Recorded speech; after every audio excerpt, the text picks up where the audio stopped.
nosotros a menos que no haya inspiración. Puñalada trapera a la más de la imaginación, rebelde por siempre. Hola, ¿qué tal? Esta es una nueva edición de Resumen Latinoamericano que, como todas las semanas, ustedes pueden ver en Argentina, en Uruguay y en Venezuela. También pueden vernos y escuchar el programa radial que hacemos desde Argentina para todo el mundo en nuestra página web www.resumenlatinoamericano.org. Allí ustedes saben que pueden encontrar también informaciones sobre todo lo que está ocurriendo en el continente y en el tercer mundo. Y también nos pueden ver en nuestro blogspot que están viendo en este momento en pantalla su dirección. Vamos a comenzar el programa de esta semana refiriéndonos a algo que va a ocurrir muy pronto, que son las elecciones generales en la Argentina. El próximo 23 de octubre se volverá a votar por quién va a ser el presidente o la presidenta de este país. Y también, obviamente, los diputados que van a formar parte del Parlamento argentino. Y vamos a tratar de enterarnos un poco más sobre cuál es el pensamiento de algunos de los candidatos. Y hoy hemos estado entrevistando a Juan Carlos Junio, que va como número 4 candidato a diputado nacional. Él es miembro del Partido Solidario y va dentro de las listas del Frente por la Victoria. Y con él estuvimos hablando, nos recibió en sus oficinas para tratar de entender cuál es la postura del Frente por la Victoria y por qué él, un hombre de izquierda, un hombre consustanciado con el pensamiento nacional, pero también un hombre muy cercano al mundo de la cultura, porque es el director del Centro Cultural de la Cooperación, porque él va en las listas del Frente para la Victoria. Esto es lo que nos dijo. Juan Carlos Junio, vos sos un hombre de izquierda que apoya al kirchnerismo. ¿Cuáles son las razones que te llevaron a apoyar esta gestión gubernamental primero de Néstor Kirchner y después de Cristina Fernández? No es una decisión de carácter personal, sino que es una decisión de la fuerza política que yo integro, que es el Partido Solidario, y también de Nuevo Encuentro, que es una suerte de frente que integramos diversas fuerzas políticas.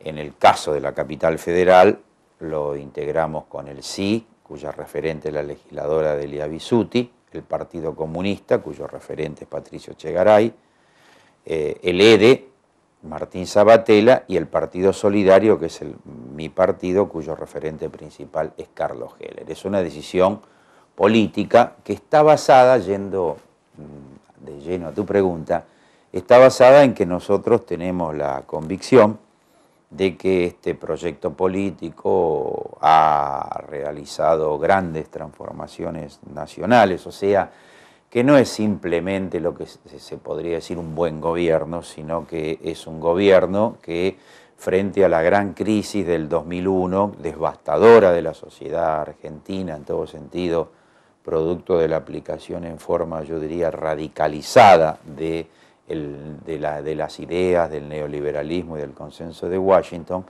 eso llevó a que nuestra sociedad esté en una situación muy crítica. Frente a las situaciones críticas que suele generar el capitalismo con sus crisis, Néstor primero y Cristina después lo enfrentaron con una clara determinación política de desmontar precisamente, enfrentar toda la herencia, no sé si toda, la herencia del neoliberalismo en todos los planos, e ir hacia otra alternativa política, social y cultural. Por eso hablo de grandes transformaciones, que podría enunciarlas muy brevemente, pero la política de derechos humanos, para ir con una, no es alguna buena medida en materia de derechos humanos, es un viraje trascendente en la historia argentina, porque luego de 30 años no habíamos logrado ni un mínimo de lo que se logró a partir de esa fuerte determinación.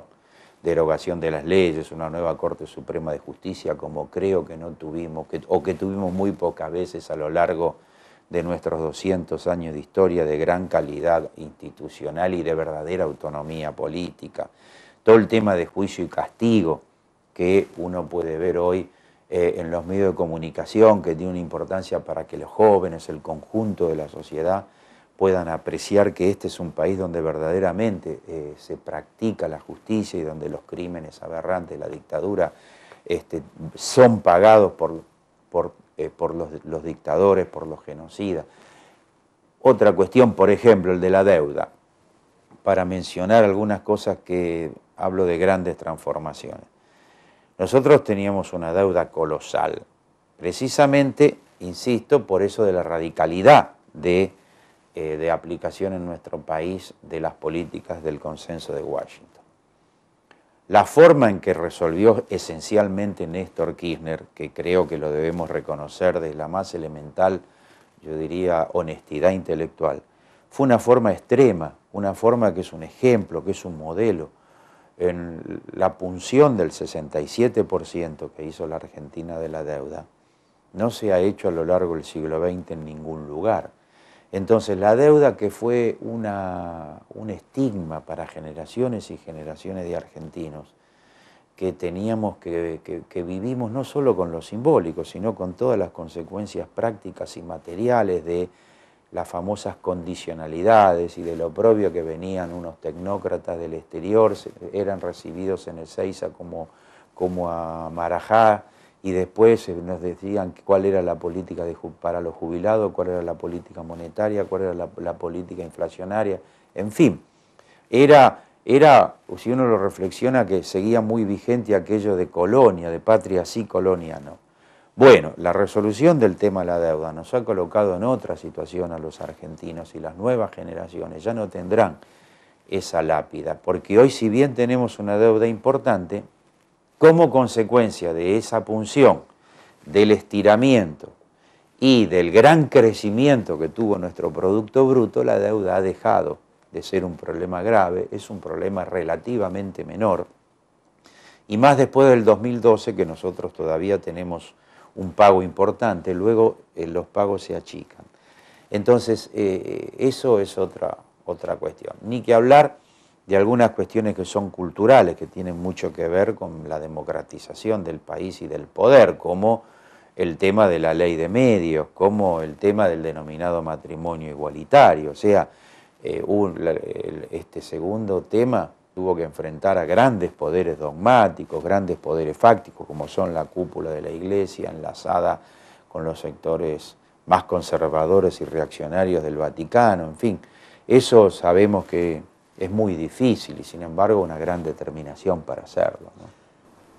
Hay temas que sectores que apoyan al kirchnerismo, como ustedes y otra gente más, que están planteando que hay que profundizar.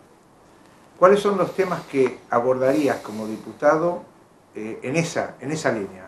Nosotros decimos que para ir por más, el único camino es apoyar el actual proyecto, que no hay otro camino, no hay un tercer camino entre el neoliberalismo y el kirchnerismo, como dicen algunos, o como decían algunos, porque eso también se ha agotado a partir del pronunciamiento popular. Entonces, en el marco de apoyar este proyecto, coincidentemente con el planteo de la propia Presidenta de la Nación, que también dice que hay que profundizar, que también dice que hay que ir por más, nuestra idea es tomar precisamente de uno de los planteos simbólicos más importantes de Cristina, ir por más igualdad.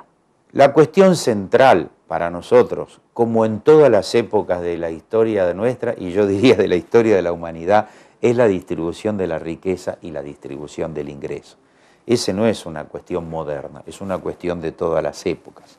Entonces, nosotros creemos que todavía, como vos decías, las deudas son muy grandes a pesar de todos los logros. En la Argentina hay un porcentaje importante de pobres, más allá de que son muchos menos que hace varios años. Todavía hay niños y personas que pasan hambre. Y digo hambre porque no me gusta decir indigentes, que es un eufemismo noventista para eludir la palabra hambre, ¿no es cierto? Todavía nosotros en materia de educación hemos pegado un salto presupuestario extraordinario del 2,5% del PBI al 6,5% del PBI. Sin embargo, las todavía las necesidades son muy importantes. Y así podríamos seguir. Hacen falta recursos para atender. Hay un déficit de alrededor de 2,5 millones de viviendas en la Argentina. El problema de la vivienda es un problema social gravísimo, es obvio, no hace falta fundamentarlo, pero también los recursos económicos para atender una deuda tan fenomenal de 2,5 millones de viviendas, de algún lado tienen que salir. Ahora emergió el tema de los ferrocarriles. Se están haciendo cosas, pero el huracán neoliberal hizo que en la Argentina, de 37.000 kilómetros de vía, tengamos 7.000 o 8.000. Entonces hay que suplantar, y además no se pueden suplantar como eran hace 50 años, sino en términos modernos, lo que se diría en términos del marxismo clásico, la reproducción ampliada del capital, o sea, hace falta hacerlo con tecnología moderna. Entonces, todo eso que tiene que ver con el desarrollo nacional en materia de infraestructura, para que la distribución de la riqueza empalme a su vez con un gran desarrollo de infraestructura tecnológico y científico, para todo eso hace falta mucha riqueza. Hace falta seguir creciendo como ahora, pero además transferir riqueza de los sectores que la tienen concentrada hacia todo esto. Y eso es muchas cosas, pero una central es una gran reforma impositiva que precisamente cambie el sentido de la estructura tributaria argentina, muy basada en los impuestos al consumo y mucho más mirando a las riquezas y a las grandes rentabilidades empresarias, que en la Argentina siguen siendo enormes, mucho más que lo que se podría decir la rentabilidad empresaria, la expectativa de rentabilidad en términos clásicos del capitalismo, que es el 6, 7, 8% anual, 9%, para que no me tomen 6, 7, 8%, y acá son mucho más grandes la rentabilidad empresaria, tanto de las grandes corporaciones locales como de las grandes corporaciones extranjeras. Entonces, por ahí pasa una de las cuestiones centrales. La otra es la ley de servicios financieros, que ya tiene estado parlamentario, que es una ley de nuestro bloque de Nuevo Encuentro, muy llevada por el diputado Carlos Heller, y que es de una enorme trascendencia. Eso sería otra gran reforma en términos políticos de esta fase del gobierno nacional. Hay un tema que no solamente en Argentina, sino en toda América Latina está generando polémica, que es el tema de la megaminería. Y aquí hay una definición, y sobre todo en la provincia de San Juan, en el sentido de desarrollar esta iniciativa. ¿Cómo lo ves vos eso? El tema de la megaminería es una de las grandes rémoras que nosotros tenemos en nuestro país, precisamente del menemismo. Y eso todo debe ser revisado. Todas las políticas.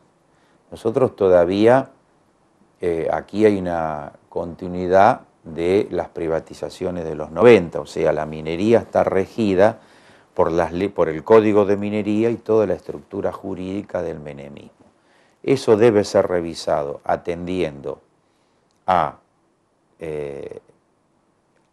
ir a una visión de industrialización efectivamente de nuestras riquezas, de los términos en que eso se haga y atendiendo también a los problemas del cuidado de la naturaleza.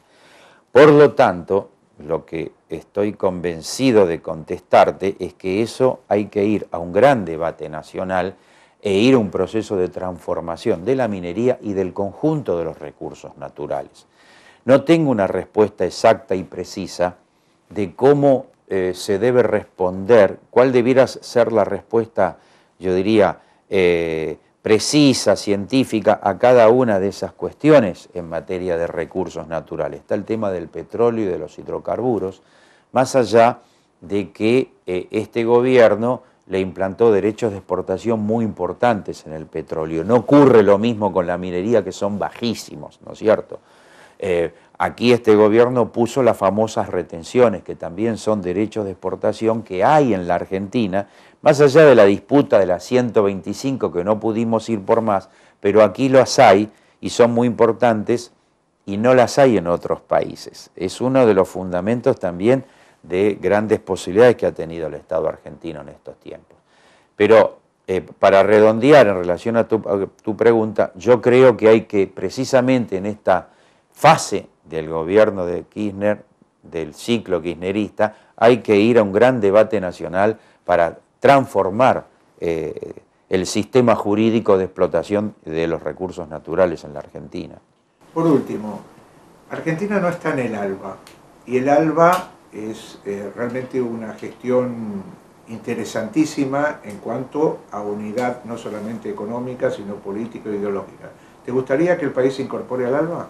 Sí, me gustaría claramente. Creo que sería un paso adelante de una política que también, Carlos, debemos reconocer que en materia de política exterior de este gobierno, a veces desde el punto de vista metodológico yo pienso que es lo primero, ver dónde un país se ubica en el mundo como gran definición estratégica. Debemos reconocer que el gobierno de Néstor y de Cristina colocó a nuestro país, luego de décadas o quizá de un siglo y medio, en el lugar que debe estar, que es junto a nuestros hermanos de América Latina, y no lo ha hecho como una pátina, sino que se comprometió fuertemente frente a los grandes conflictos que hubo en el continente y que va a seguir habiendo frente al imperio, fundamentalmente.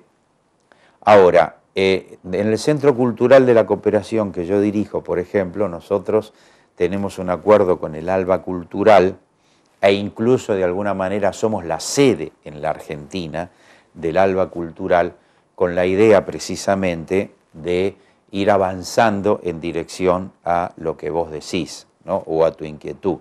No solo nos gustaría, sino que, reitero, sería un paso adelante en esto de la integración cada vez más fuerte, de enriquecer el proceso concreto de integración latinoamericana. La cultura en materia de integración es una de las grandes formas, porque es una de las grandes formas para unir a los pueblos.